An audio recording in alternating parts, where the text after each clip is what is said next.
The most commonly torn rotator cuff muscle is the supraspinatus muscle. Small incisions are made to allow arthroscopic investigation of the damaged region and to allow the instruments to access the region. The damaged tissue surrounding the tear is removed and frayed edges are trimmed and cleared.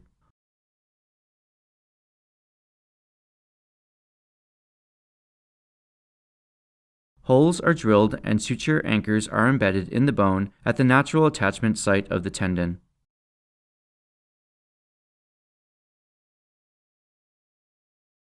Sutures are brought through the tendon and are fixed to the anchor sites.